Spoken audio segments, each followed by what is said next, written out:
Ahí, ¿cómo están? Bienvenida.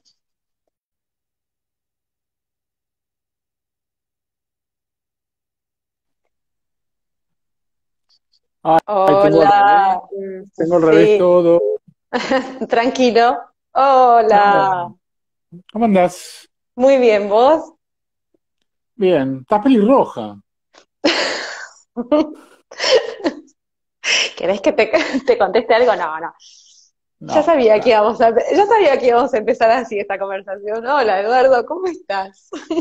yo bien, acá estoy con el pelo como un náufrago desde marzo, que no me lo corto. Ya estuvimos hablando Pero del tema. sí, Estás aburrido, por eso me estás peleando. sí, es una tarde para ver una película o para pelearse. Bueno, tenía muchísimas ganas de que nos juntáramos a conversar. Así que bienvenido a Arte Online hoy a la tarde, y Bueno, gracias por aceptar estar acá con nosotros. muchas gracias por la invitación. Siempre, realmente es un placer enorme escucharte. Así que se nos va a pasar como muy rápido, me parece, el tiempo hoy. Bueno, veremos, a ver qué sale. Bueno, Eduardo, no, Eh, Voy a presentarte a prender vos es una como, a ver, luz. dale, Me voy a acomodate. mover, porque yo vi que a toda la gente que vos entrevistás Yo los tiene su dejo. estudio. No, pero aparte tiene su estudio. Bueno, acá tengo a mi gata, la gata de mi hija, ¿Sí? ¿Dónde está? pero bueno, acá, ahí está, Ahí está. no Oh, se la ve. hola. Sí, sí, ahí sí. Pero bueno, como vos sabés que en realidad mi trabajo está en la calle, mi estudio es la calle, con lo cual tengo como un poco secuestrado el estudio porque en realidad yo trabajo acá, que es mi casa y demás, pero no es que la mayoría de mis fotos son de la calle y ahí yo tengo mis luces, que es el sol, los días El nublados, sol, la luna las y sombras. el alumbrado público y mi cámara. Pero bueno, ahora tocó estar acá encerrado, así que aquí estamos, tratando de inventar algunas cosas para el año que viene, que supongo que vamos a estar ya un poco más libres. ¿Estás experimentando con el celular o no? No, para mí el celular, la verdad que cuando siempre que salgo, llevo una mochila y llevo mi cámara. Yo no uso ya hace mucho tiempo cámaras reflex, uso una cámara muy chiquitita que una cámara digital chiquita que me sirve para todo lo que yo hago ahora. Y la verdad que saco fotos con el celular cuando me olvido la cámara o en las pocas situaciones en las que no llevo mi cámara. Pero yo voy con la cámara hasta el supermercado, eh, porque, bueno, nada, nunca sé dónde me voy a cruzar una luz, dónde me voy a cruzar con algo que me interesa y no me adapto mucho con el celular y aparte yo uso celulares, hay gente que usa celulares muy buenos y con cámaras y yo la verdad que tengo como una cosa antigua con el teléfono que me parece que el teléfono es para hablar por teléfono, más allá de que, bueno, el WhatsApp me parece útil y demás, pero no experimento mucho con el celular.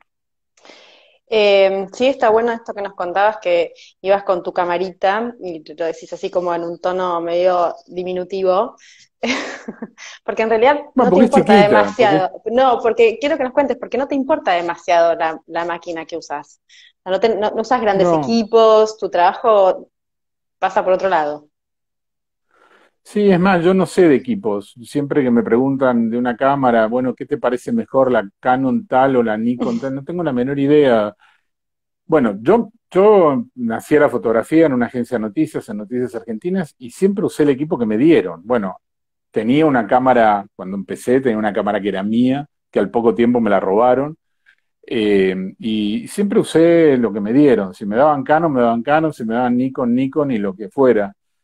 Y me parece que para mí la cámara es una herramienta, ¿no? Mm. Y siempre me llama mucho la atención cuando alguien te pregunta esa foto con qué cámara la hiciste, porque siempre me pregunto lo mismo, si le preguntaría a un pintor con qué pincel pintó, o Pinto. a un escritor con qué computador o máquina de escribir, o si lo escribió a mano, ¿no? Me parece que eso es, la cámara es una herramienta que tiene que ser como una extensión de tu ojo.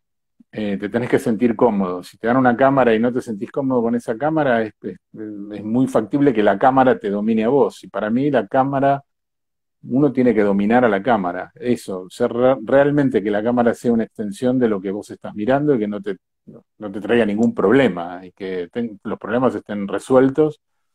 Y entonces yo uso las cámaras que ahora que trabajo por mi cuenta, una cámara pequeña porque hago muchas fotos en la calle y me parece que cuanto más desapercibido pase el fotógrafo en la calle, mejor es. Y para eso las cámaras, y la cámara es chiquitita, parece que en realidad uno es nada, no es un fotógrafo, es alguien que pasó por ahí, tenía su camarita y hizo una foto.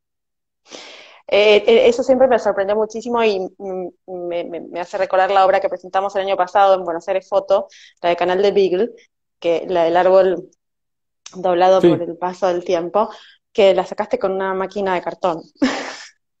Así sí, que, una camarita que había comprado en el Mundial de Francia, una vez entré a un supermercado y estaban esas cámaras de cartón con un lente de plástico.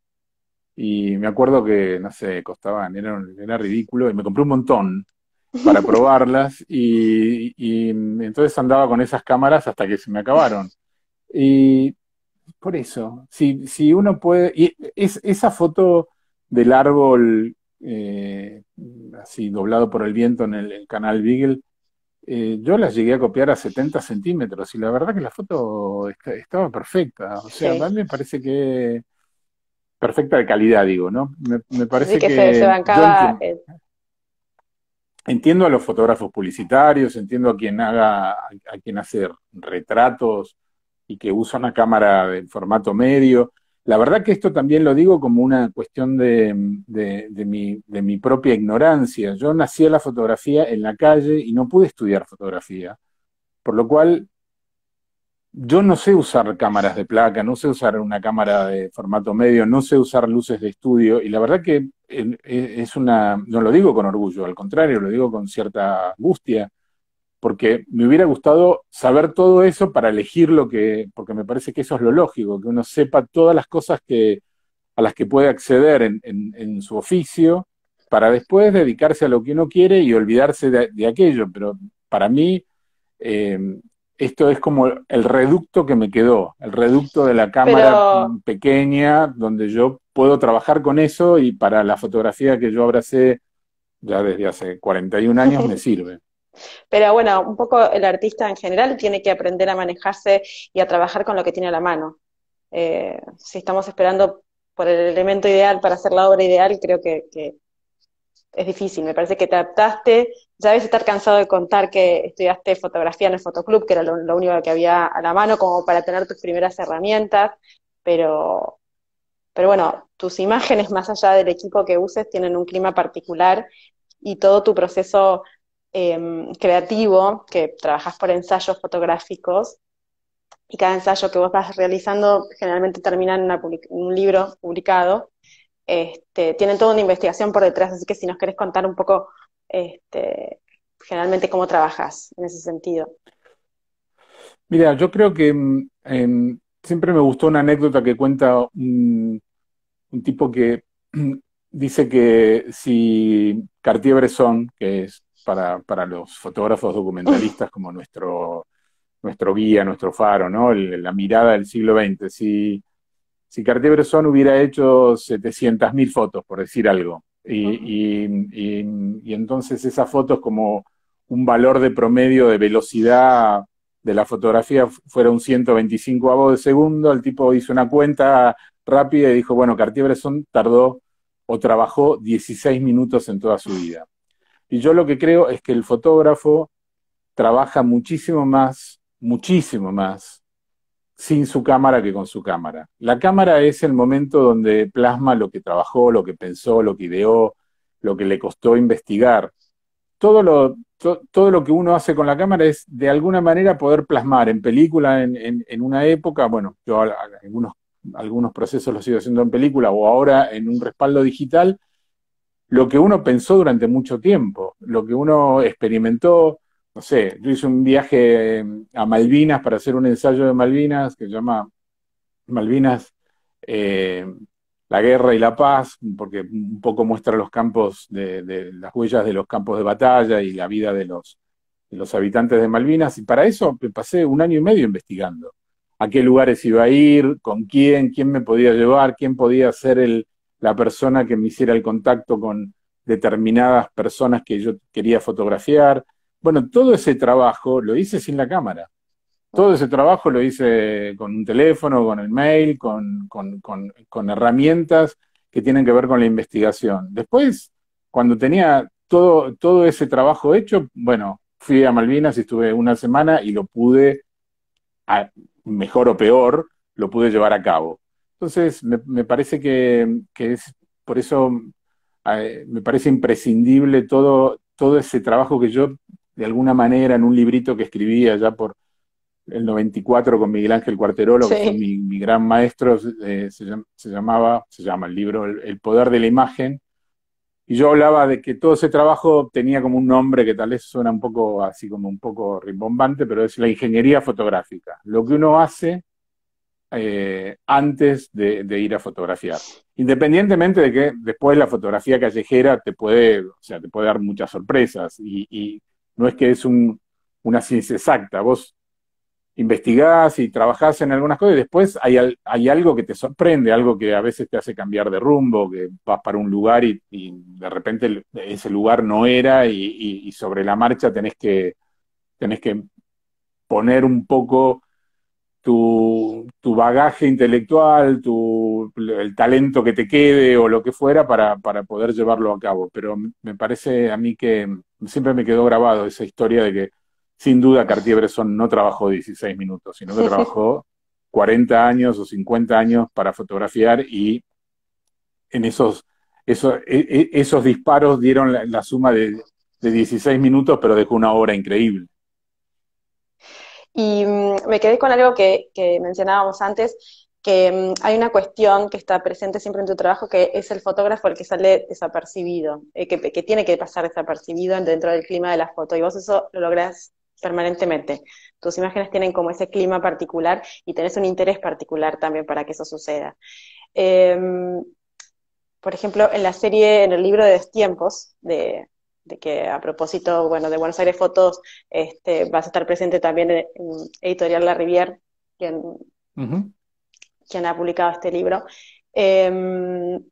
En este ensayo fotográfico que te estoy por preguntar de Destiempos, cuando visitaste a los monjes, por ejemplo, Sí. contanos un poco cómo fue esa experiencia, porque tuvo como varios pasos para llegar a esa cuestión de pasar desapercibido. Sí, fue un poco lo que te venía contando. Yo conocía, los monjes cartujos son la orden más pequeña y más rígida de la Iglesia Católica. Son 300 monjes en todo el mundo y acá tienen un monasterio que se inauguró en 1986 que se llama el Monasterio de San José, que queda en Córdoba, en Dianfunes, en las afueras de Dianfunes. Y yo llegué a ellos porque estaba haciendo un trabajo sobre la fe católica. Digo, después de haber fotografiado mucho la política y la violencia política en la Argentina, tuve así como una especie de necesidad de conectarme de nuevo con los pensamientos de mi abuela. Mi abuela Manuela fue quien me crió porque mis papás trabajaban todo el día y mi abuela era muy divertida, era una andaluza que había nacido en Jaén y en sus últimos años había tenido un ataque místico y leía la Biblia en continuado. Entonces, yo me acuerdo que en la década del 70 iba a las manifestaciones políticas, porque militaba en política, como todos los adolescentes de esa época, y volvía y me quedaba en la habitación de mi abuela, que me leía la Biblia mientras escuchaba música clásica en una vieja radio, una radio gigantesca que era una radio a válvula. Y bueno, mi hogar era un hogar católico así a media, digamos. Mi mamá me hizo tomar la comunión, pero bueno, nunca fue un hogar de mucha fe ni de mucha obligación de ir a la iglesia. pero algo de mi abuela me quedó ahí flotando empecé en el 2005 a, a hacer un trabajo sobre la fe católica recorriendo toda la Argentina. Y me fui a distintas procesiones, bueno, a monasterios, a iglesias, y entre ellos me crucé en una nota periodística con estos monjes, con los monjes cartujos, que eran muy cerrados y que, bueno, la verdad que para mí fue como una frustración porque no me pude quedar mucho tiempo, hice una nota periodística de las cuales uno a veces zafa con el oficio, digamos, pero no estaba conforme con esas fotos, pero me quedé muchas ganas de volver y además me quedé con muy buena relación con el padre Juan, que era el prior, como el director de ese monasterio. Y cuando salió esa nota publicada en la revista Viva, a él le gustó, yo se la mandé, le gustó y llamaba mucho a mi casa. Y en esa época Paloma, mi hija, siempre cuando sonaba el teléfono ella quería atender.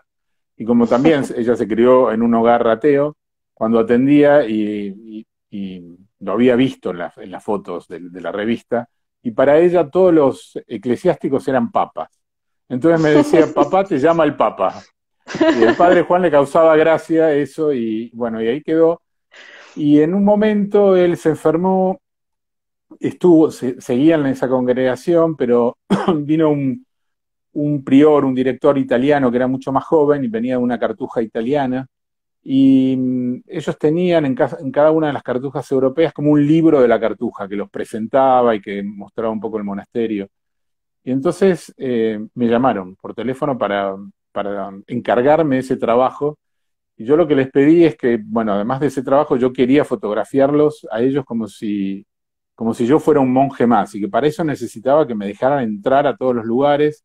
Y ellos, su idea era que yo fuera un día, y yo les propuse quedarme ahí con ellos 15 días. Así que fui, me dieron una habitación que ellos le llaman celda, no viene del lenguaje carcelario, sino que viene de Nada. celum, y me quedé con los monjes cartujos 15 días. Obviamente los 2 primeros días, para 10 monjes que había en ese monasterio, yo era el punto en donde se fijaban todo el tiempo. Pero fueron pasando los días, yo llevaba mi cámara pequeña y, y yo empecé a hacerme transparente para ellos. Esto es entrar en confianza con la gente, esto es empezar a hacer la vida que ellos hacían, yo iba a las misas que ellos daban, a los cantos gregorianos que cantaban entre las 12 de la noche y las 2 de la mañana. Además eran ceremonias sobrecogedoras, estaban Sí. solos en el medio del campo. Y bueno, hubo un momento en que la cámara para ellos empezó a ser transparente y de alguna manera ese fue el momento en el que yo pude fotografiarlos. De acuerdo que estuve 4 o 5 días sin hacer una foto. Hacía que Vos, hacía fotos, vos pero te no das las cuenta, hacía. te das cuenta cuando llega Sí, ese te das momento. cuenta. Sí, te das cuenta. Hay un momento en el que la mirada ya es una mirada calma, es una mirada cómplice, o no te miran, y entonces ya te das cuenta que a veces te tenés que mirar al espejo a ver si te convertiste en vampiro, que no salís en el espejo, pero es que ya, bueno, esa persona empezó a entender que tu compañía es una compañía familiar. Es lo mismo que me pasó en los 2 libros que hice con escritores, con Sábato y con Sí. Benedetti, de tanto estar con ellos, con Sábato 2 años yendo a fotografiarlo, durante muchas de esas veces que iba a fotografiarlo yo no sacaba la cámara del bolso, porque lo que me importaba en ese momento era generar la confianza, además de que te importa hablar, te importa conocer, porque después de 41 años de fotografiar llegué a la conclusión que en realidad yo empecé en la fotografía porque siempre fui un chico curioso desde chiquito. Y que a mí lo que me gusta es conocer a la gente, conocer situaciones diferentes, conocer personas que no podría conocer de otra manera. La cámara para mí fue el pasaporte. Fue el pasaporte que me dejó entrar a los monjes cartujos, me dejó entrar al Vaticano en reuniones de Alfonsín con el Papa, me dejó entrar a casas de gobierno, me dejó ir de viaje y estar en lugares peligrosos o lugares o palacios. pero siempre fue un pasaporte porque mi interés, eso es lo que principalmente yo digo en mis talleres, ¿no? Que alguien, para ser fotógrafo, la principal virtud que tiene que tener, bueno, no sé si es una virtud, pero el principal cosquilleo que le tiene que dar es que tiene que ser curioso. No existe el fotógrafo no curioso. El fotógrafo no curioso no se mete, no investiga, me parece que la curiosidad es ahí lo principal. Acá está llegando mi hija, Paloma, Hola, de hacer Palo. de hacer las compras. Ahora lavarse las manos. Sí, se está Eh, quejando porque la mandaron a hacer las compras. bueno, sí. ¿Qué va a hacer? Eduardo, a propósito de lo que estábamos conversando, esta cuestión de pasar desapercibido, que además hay otra cuestión en vos que no te gusta estar frente a la cámara, te gusta estar detrás de la cámara. Eh, Ujú, y esto nos lleva a infancia proyectada, donde pasás ujú. de ser el fotógrafo retratado. Sí, bueno, infancia proyectada es un paréntesis en mis fotos, ¿no? Es algo, es un lenguaje diferente y, bueno, en realidad nace de un día que mi vieja es un ser divino que tiene 96 años, va a cumplir ahora, el que viene 97, y está súper lúcida, pero tiene una característica que siempre, toda su vida fue vendedora, ella trabajó en Harrods toda su vida, entonces es ligeramente mentirosa o fantasiosa. Entonces había perdido no sé qué cosa y yo ya le venía insistiendo que yo no encontraba mis fotos de cuando yo era chiquito. Y yo me acordaba que ella me fotografiaba. Tenía una Kodak Fiesta, pero no me acordaba si eso eran diapositivas, si había un álbum. Y ella afirmaba que había un álbum y que me lo había dado a mí y que en todo caso lo había perdido yo. Hasta que un día ella, no sé qué había perdido, yo fui a la casa a buscarlo con ella, con paciencia, porque bueno, no se puede agachar y esas cosas. Y encontré una cajita, una valijita primorosa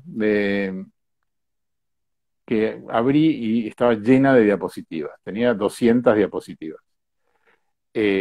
Para que voy a cambiar de brazo el teléfono porque se me está Que por ya te dormir estás el acá. brazo en cualquier momento, se me estoy acalambrando. Y bueno, esas 200 diapositivas empecé a mirar así por arriba. En todas estaba yo, porque yo soy hijo único. Había alguna que estaba mi papá. Bueno, me llevé las diapositivas antes que me dijera que me las había dado y las pusiera en tacho de basura. Me llevé las diapositivas. Estuve mucho tiempo mirándolas. En algún momento empecé a escanearlas, pero bueno, yo tenía un escáner negativo de 35 milímetros y estas diapositivas son cuadradas, por lo cual había una parte que no podía escanear. Bueno, no sabía muy bien qué hacer más allá de guardarlas, que eran recuerdos.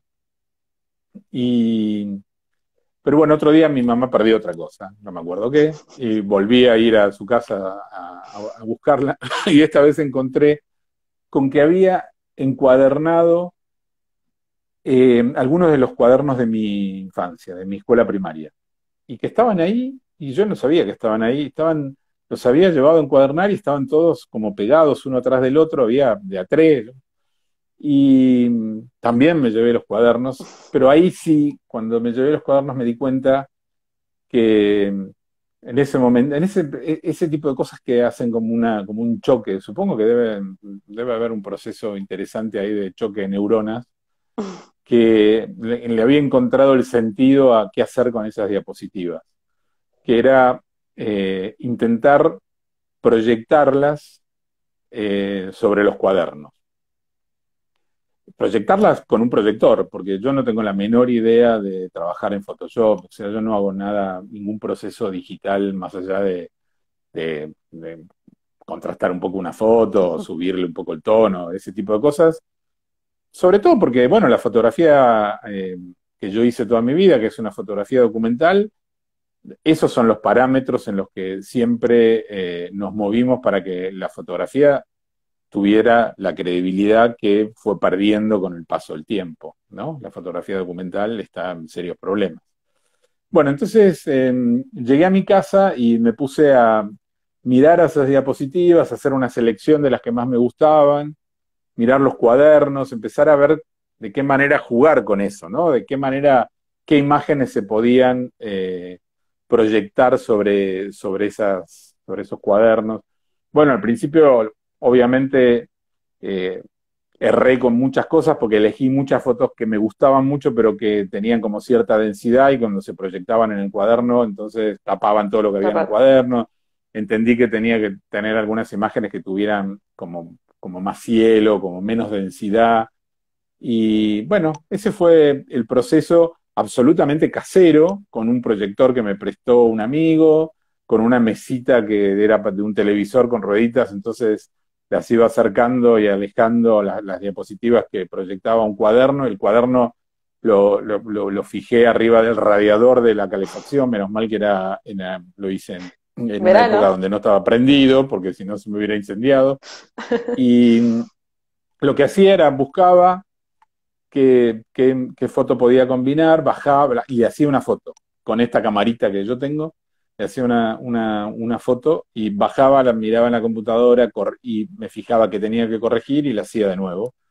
Así hasta que, bueno, hice creo que son 16 fotos el trabajo, que tienen como, bueno, una explicación, hice un álbumcito y bueno, y después los pusimos en la Fundación Beethoven, pero es como un trabajo que se sale completamente de, de lo que de lo que yo hice toda mi vida, ¿no? Pero me dio como mucha alegría hacerlo porque hay ahí de alguna manera como una seña de mi protofotografía. O sea, yo siempre pensé que me había acercado a la fotografía en mi colegio secundario, donde hacíamos unas fotos para una revista clandestina, como era todo en esa época, en los 70 Ujú. todo era clandestino, y que entre todos habíamos comprado una cámara y entre todos habíamos pagado mi curso en el Fotoclub Buenos Aires para que alguien aprendiera a exponer, a revelar y a copiar las fotos y las pegábamos en la revista. Pero me di cuenta que tal vez el inicio de mi fotografía tiene que ver con haber estado del otro lado de la cámara, con Mm. mi vieja fotografiándome cuando yo era un niño. Y de alguna manera este trabajo, la conexión que tiene es que ahí principalmente confluyen las dos miradas, porque Sí. la foto es de mi vieja y el producto que sale a partir de proyectarla en los cuadernos es, bueno, una elección mía, una mirada mía. Entonces, es como que me lleva a aquellas épocas donde de alguna manera son las primeras fotos que yo hago que tienen dos miradas, ¿no? Que tienen dos miradas en las cuales yo estoy y en las cuales yo busco cómo complementar esa foto que hizo mi mamá hace ya 55 años. Vamos a compartir un poco esto que vos nombraste, que esta serie la expusimos en Fundación Beethoven, que trabajamos junto a la curadora Patricia Rizzo, que hizo un texto precioso también, donde marcaba ciertos señalamientos sobre que no te gusta ser artista, que no te reconoces como artista, o sea, marcaba ciertas cuestiones y una de las que marcaba era lo que ya nos compartiste un poco, que te diste, que probablemente los inicios en la fotografía vengan desde ese lugar. Ujú. Eh, Fue una inauguración muy emotiva. La serie es una serie muy emotiva. Eh, Está acompañada de un texto tuyo. Es una serie completamente autorreferencial y completamente diferente, como ya lo dijiste, en todo tu trabajo. Este, entonces, cada imagen que forma parte de esta serie está acompañada de este texto que la complementa, la completa y le da sentido, porque es un relato un poco un relato sobre cómo nos estás contando que sucedió todo este proceso.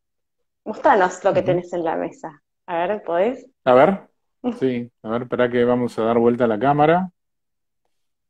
Eh, bueno, este cable, esta cajita Es la Vamos a cajita sacar. esa primorosa que... ¿Se ve bien ahí? Sí, Se ¿no? ve perfecto. Acabo de desactivar los comentarios para que no molesten a Ah, los que están mirando ahora. bueno, esta es la cajita que encontré. Es una cajita que tiene... Un día hice la cuenta porque entraban 200 fotos.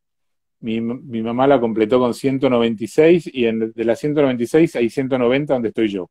O sea que yo era su único objeto Objeto. fotográfico.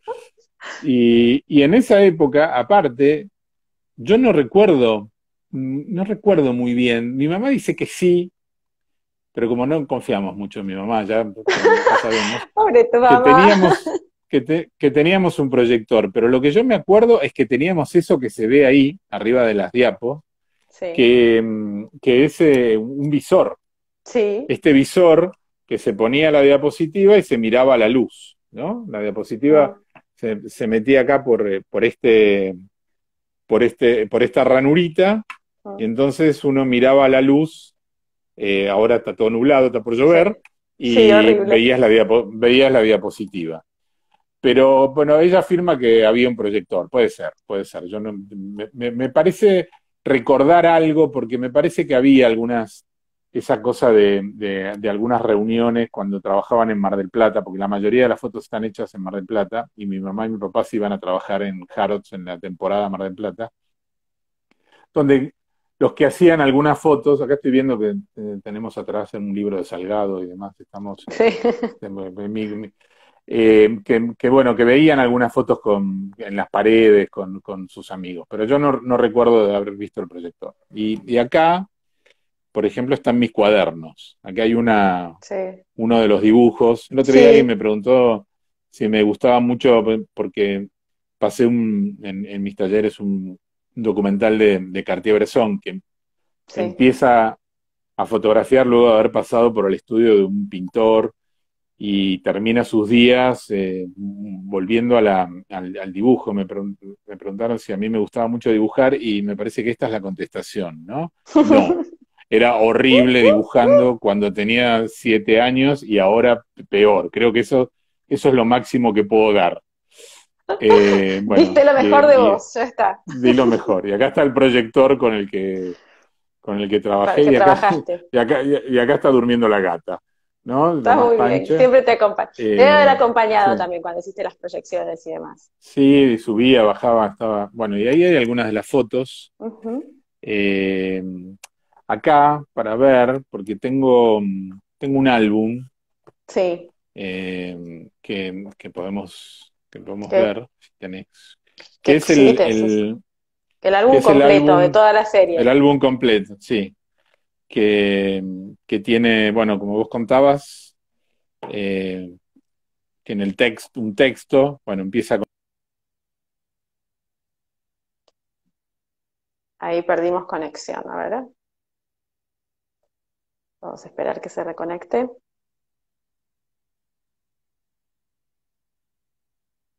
Eduardo, Uy, no sé cómo se ah, hace sí, yo para para rechazarla no, y continuar. Yo dije, uy, perdimos sí, conexión.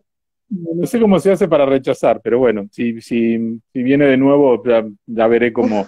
Bueno, y el álbum tiene el texto este que vos contabas. Mostranos bien porque ahí, perfecto, porque antes no se veía. Y vos eh, ese texto lo escribiste de tu puño y letra en lápiz y en una de las hojas de cuaderno. Hay que contar también claro, que todo es muy, muy, muy simbólico en esta serie. sí. Sí, sí. Este en particular, bueno, en este álbum está escrito en estas hojas, pero el texto ¿Qué original está fotografiaste? escrito, sí, está escrito en el mismo en las hojas en dos hojas en blanco que quedaron del mismo cuaderno. Mm, Bueno, ahí sigue el texto mm, y, y una de las fotos. sí. Eh, bueno, para mí fue súper divertido tratar de combinar algunas de las fotos con los Con las dibujos, hojas de cuaderno. porque claro, por ejemplo, acá está ese Esa dibujo era espantoso. Simulcop. El anterior era Simulcop, se llamaba Sí, así. sí, sí, yo no podía hacer ese dibujo nunca. Sí, era Simulcop. Claramente era Simulcop. Pero, por ejemplo, acá está el El dibujo ese de pirata, pirata, el que nos mostraste con, recién en el cuaderno. claro, con mi mamá me disfrazó de pirata para un carnaval y me llevó al puerto de Mar del Plata, donde estaban esas, bueno, siguen estando, creo, las lanchitas amarillas, las lanchitas de pesca, y yo estoy ahí con un cuchillo de madera actuando para mi mamá. Y bueno, digo, hay algunas que, como esta, que tenían así como que tenían como un diálogo absolutamente querible y absolutamente lógico, y algunas que, bueno, que tienen un diálogo un, un poco más complejo, pero bueno, para mí fue un laburo divino, hacer este trabajo. Recuerdo que, esta, por ejemplo, es mi maestra, mi maestra de primer grado, la señorita Leonor. Eh, y, en el patio de la escuela, esto es en Mar del Plata, yo empecé la escuela en Mar del Plata. Eh, bueno, este dibujo del cabildo y el mar. No, hay un montón esta, Ah, esa es divina. había, esta es Y divina, muchísimos, esa es divina, y muchísimos espectadores se sienten completamente representados por todo eso. Yo tengo la foto ahí también, en el claro, cisne. esto era en el Parque Camet, había unos cisnes que yo nunca entendí cómo no nos electrocutamos, ¿no? Porque en esa época, unos cisnes que tenían un sistema eléctrico, por lo cual en este pequeño laguito artificial daban vueltas y arriba hay, no sé, como una especie, no sé, creo que es un mono. O sea, Sí, creo sí, que es un sí. mono. Yo quise dibujar un mono, parece un leopardo, pero bueno. Eh, Esta es una foto que le tengo mucho cariño porque es de mi Sí, papá, el día que me sacaron finalmente las rueditas las para andar rueditas. en bici. Y bueno, y el dibujo es divino porque dice, hay un dibujo también, un señor que tiene unas piernas raras y dice papá lindo, mi papá Sí, lindo. Eh, bueno, esta es la primera la comunión, comunión. efectivamente lo que contaba del hogar de mi abuela. Esta es la primera comunión. Parecía un chico bueno. Este es un cumpleaños Esa con es los hermosa globos. también. Eh, sí, son divinas. Mi Sí, vieja era re buena fotógrafa. Acá también hay un granadero a caballo que, si se fijan bien, a ver si se sí. ve, Sí, el se ve caballo perfecto. parece claramente es ¿Un un dinosaurio? animal parecido a un dinosaurio, un cliptodonte, una cosa así, pero yo quise fotografiar un caballo. Bueno, el Menos mal talento que de me la dediqué a la fotografía, fotografía. entonces sí, totalmente vino de mamá. Ya está. Sí, supongamos que vino de mamá y el talento del dibujo se quedó en algún lugar. Vine sin ese talento. Eh, Esto era una de mis pasiones, andar en En karting. el karting. Sí, me encantaba. Y ahí también, bueno, eso también tiene mucho que ver con esa cosa de la educación vial, el policía, el semáforo. Bueno, acá es difícil leer, pero habla del semáforo en rojo y este también es un granadero que está atrás que parece He-Man, ¿no? Este es, esto es en Mar del Plata. Bueno, todos en Mar del Plata, menos la Sí, comunión. Este es el famoso muelle de Gancia, de la playa que estaba en la playa popular al lado de la Bristol, eh, con también con unos dibujos. Bueno, creo que esta es la esto, última, ¿no? Sí, es la sí, última. esta serie un poco nos acerca a Eduardo Longoni, a Edu, no al fotógrafo, al artista, porque un poco siempre tu etapa más reconocida de tus inicios de la carrera, la fotografía documentalista, del fotoperiodismo duro, de salir a la calle en la época de la dictadura y la postdictadura, las primeras democracias.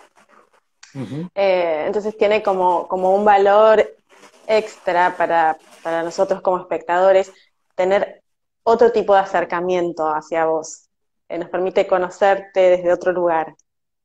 Sí. Y... Se hizo de noche, che, Sí, me sí, voy a sí, correr a prende algún las lugar. luces, no sé, No, prende el prendí la velador. luz, pero Sí, prendí un estaba... velador. Yo no tengo luz de arriba. A ver, ahí, ¿se ve algo? Porque Sí, me estaba se viendo que te no ve se mejor. veía. Se me ve mejor, ¿no? Bueno, me quedo acá Llegamos a ver entonces. las fotos, por suerte.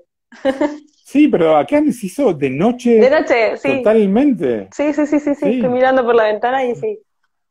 Y además hay ¿Tuviste? una. En los edificios se está levantando como una tormenta que no se ve. Yo tengo varios, desde donde estoy se ve mucho la ciudad y se están empezando a dejar de ver. Si tenés una vista muy Eh, abierta y ves a sí, tus vecinos.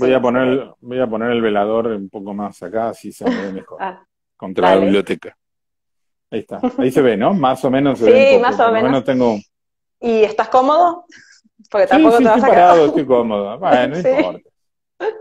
Sí. Eh, bueno, un poco estaba haciendo como una intro a esta cuestión de separar un poco las etapas de tu desarrollo como fotógrafo, ¿no? Que estamos hablando como que estas nuevas ensayos o series que estás realizando son con una fotografía más contemporánea. Vos tuviste como un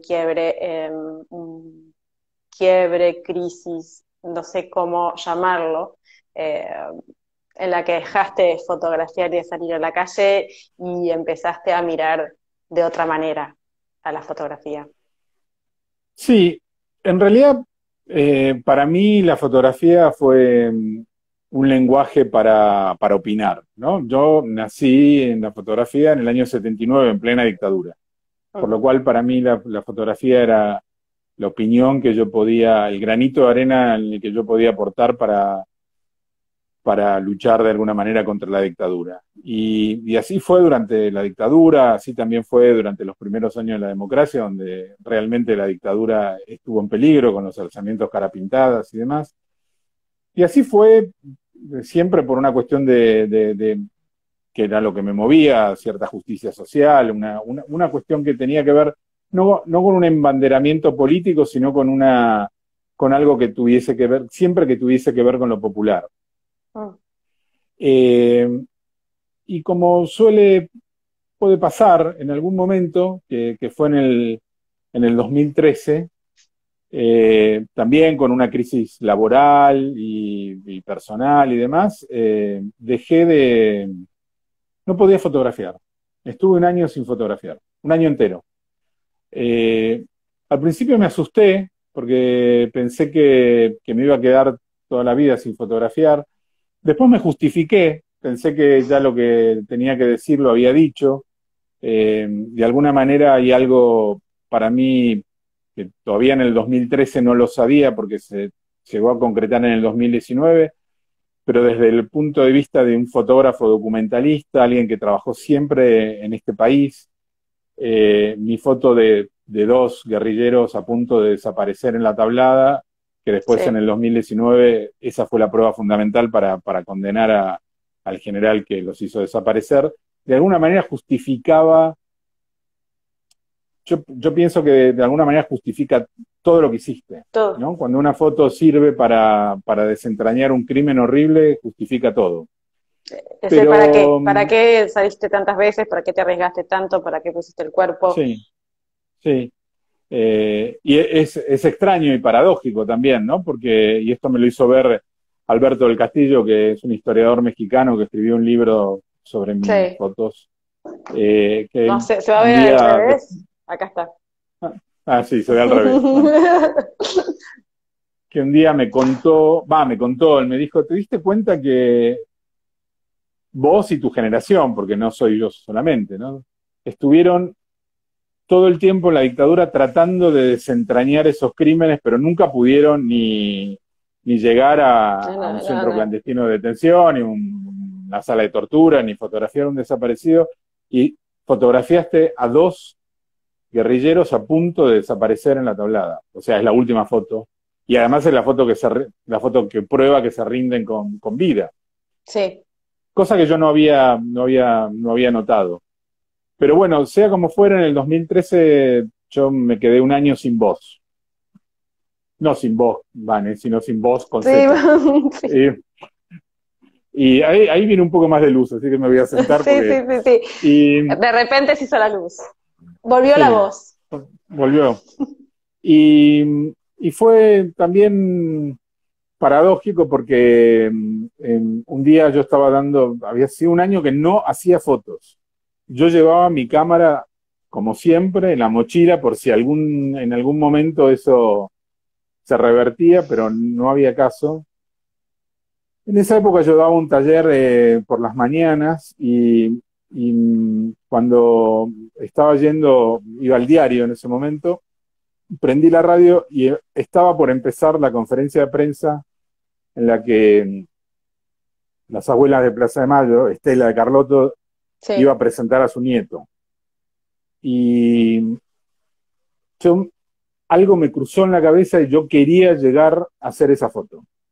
Quería hacer esa foto. Por primera vez en un año quería hacer una foto. Y era una tarea imposible, porque yo estaba en Belgrano y la casa de las abuelas estaba en Montserrat. Eh, y tampoco me acordaba bien dónde estaba. Bueno, me acuerdo que no, la verdad que no está bueno decirlo, pero pasé un montón de semáforos en rojo. Eh, Ya Hablé por caducó. teléfono todo, Ya caducó. sí, Pasaron ya muchos años. caducó. Hablé por teléfono con todos mis amigos para ver si encontraba a alguien que estuviera al lado de una computadora, pues yo en esa época tenía un teléfono absolutamente berreta que no tenía internet y para que alguien me dijera exactamente la dirección. Bueno, escuchaba la Llegaste. conferencia de prensa y se iba acabando, siempre era la última pregunta, y tiré el coche en una playa de estacionamiento sin que el tipo viera, no me llevé el ticket, no me llevé nada, y cuando llegué me prendí al timbre de la casa de las abuelas, me atendió una chica y me dijo, ya terminó. Y yo le dije, déjame entrar igual. Me debe haber visto una cara de desesperado, era un primer piso, subí las escaleras, era una nube de gente, de fotógrafos, periodistas, no sé, yo no los veía, no los veía. Tengo, esa cámara que yo tengo es una cámara que se puede girar la pantalla de atrás. O sea, Mm. hice una o dos, creo que son dos fotogramas, eh, con la cámara arriba, desde lejos, y, y se levantaron y se fueron. Y yo los perdí. La gente me llevó a la planta baja, me llevó todo el mare magnum de gente. Y cuando llegué abajo, miré la pantalla y me di cuenta que había una foto, que tenía una foto. Y, y corrí a la computadora para mirarla, bueno, para encuadrarla, porque obviamente estaba hecha desde arriba, entonces tenía muchas fallas de encuadre.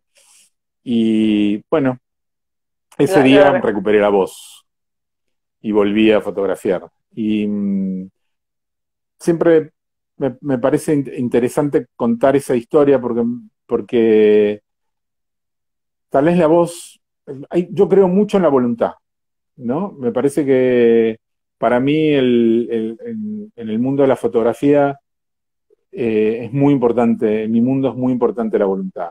Yo nunca me paré a pensar y creo que además no soy un tipo especialmente talentoso, pero soy especialmente voluntarioso.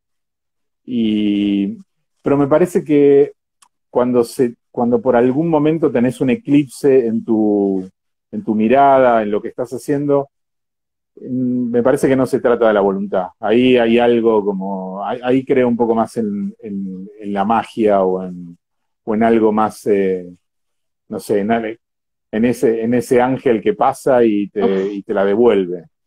Bueno, Y bueno, perdón que te interrumpa, pero nos quedan pocos minutos y quería que nos compartas hablando de la magia, hablando de correr, de llegar tarde, eh, que tu cámara es un poco la que te llevó a conocer el mundo y, y a conectarte con diferentes personas. Contanos sobre la foto de la mano de Dios, que también va a participar de alguna manera en Buenos Aires Foto. sí. Bueno, la mano de Dios la foto es un conjunto de todo lo que un fotógrafo documentalista no debe hacer. No debe llegar tarde a un lugar, debe prever que puede pasar algo como lo que me pasó a mí en el Mundial de México, que era que me agarró un gran embotellamiento en una autopista y en ese momento no daba para bajarse del auto y correr, porque en esa época para transmitir una foto yo llevaba un baúl que pesaba entre 60 y 70 kilos, que tenía ampliadora, cubetas con líquidos reveladores, papel, el transmisor de radiofotos, que en esa época por teléfono se transmitían las fotos a Buenos Aires, bueno, se transmitían de donde estuvieras a Buenos Aires, entonces no podía, necesitaba llegar con un auto hasta la puerta del estadio, donde por otro lado yo había alquilado una oficina, una pequeña oficinita que tenía una mesa con un teléfono, agua y una pileta para que yo pudiera revelar los rollos y después copiarlo. Así que llegué al estadio 40 minutos antes de que empiece el partido, que es un cuarto de final del Mundial, tenés que llegar 4 horas antes para estar justo, digamos. Y los fotógrafos tienen una cuestión de mucha caballerosidad. Bueno, no sé, están en este momento de la caballerosidad, es una palabra espantosa. Tienen como, porque había fotógrafas mujeres. Hay como ¿Códigos? una ¿Tienen cosa buenos códigos? tienen buenos códigos. Entonces, el que llega primero se pone en el mejor lugar. Y así hasta que el que llega El último. último, yo, se pone en el peor lugar. El peor lugar es estar muy cerca del palo, de uno de los palos del arco, porque perdés totalmente la visión de la mitad de la cancha, porque está la red y Mm. está el palo aparte. Entonces, bueno, yo me quedé en el peor lugar en el primer tiempo y también con esto, en base a estos códigos, se replica eso en el segundo tiempo, Pensando tiempo. que es cuando Maradona hace ese gol y yo estaba desesperado porque no tenía ninguna foto, no tenía ninguna foto porque en el primer tiempo no había pasado demasiado y no podía usar mi tele más largo porque tenía la Estabas mitad muy del campo de cerca. juego tapado. Y bueno, esa es la justificación para que yo estuviera fotografiando algo que era infotografiable. Nadie va a fotografiar cuando un defensor rechaza una pelota y la va a agarrar su propio arquero. ¿Por qué habría de hacerlo? Todo el mundo está mirando qué va a hacer el arquero como jugada siguiente. Y bueno, la desesperación hizo que yo apretara el disparador en ese momento y tuviera esa foto. Esto que estoy diciendo también es una intelectualización de lo que pasó, porque en ese momento yo pensé que mucha gente tendría esa foto, pero claro, ¿por qué iba a estar apuntando la cámara? De hecho, yo no llegué a ver bien la escena, porque cuando uno fotografía esta cosa de que en las cámaras reflex se levanta el espejo, entonces la verdad que las fotos que uno tiene son una colección de esos instantes que no vio, ¿no? Pero los dos fotógrafos estaban al lado mío, uno era un alemán y otro un holandés, que no habían fotografiado eso, porque lo habían visto con sus propios ojos. Calculá que cuando yo te digo que estaba cerca del palo izquierdo de Peter Shilton, que así se llamaba el arquero inglés, era que estaba atajando con él, prácticamente. Estaba al lado. Por lo cual vos veías eso perfectamente. Bueno, o sea que un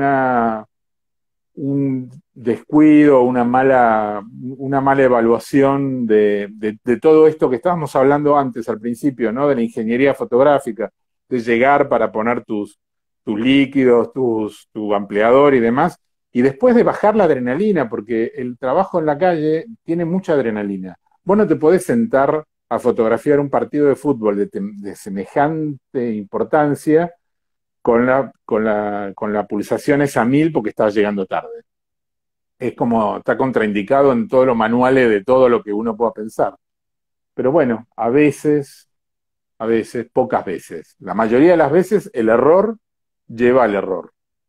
Eh, Algunas veces el error tenés algo de fortuna. Yo creo haber sido muy afortunado en mi vida como fotógrafo documentalista, muy. O sea, yo creo mucho en que es verdad que para fotografiar hay que estar ahí, Sí. pero después a veces hay que tener una cuota de fortuna. Vamos a habilitar los comentarios para ver si hay alguna saludo, consulta que nos quieran hacer, vamos a controlar el horario, a ver cómo estamos. Este, nos quedan, bueno, Yo no, siempre muchos yo no temas. tengo reloj, así que Yo vos sí, tendrás que controlar. yo lo controlo. Vamos a contar una particularidad de tuya. Sos daltónico, Eduardo. Sí, soy daltónico. No en grado sumo, pero... che, no tenías que decir esto. No, Eh, esto es en venganza de cómo iniciamos la pero, conversación. ¿Cómo pero ves que reconociste mi pelo tu rojo? tu pelo rojo lo distinguí. Sí, Por eso sacó a colación. sí, confundo algunos colores de lejos. En realidad, la primera que se dio cuenta fue mi maestra de la primaria, digo esto porque no sé exactamente si soy daltónico o confundo los colores porque no los conozco. Porque mi maestra de la No los primaria, aprendiste. claro, llamó a mi mamá un día que yo pinté la bandera de Violeta, la bandera argentina de Violeta. Y le dijo, señora, mire su hijo.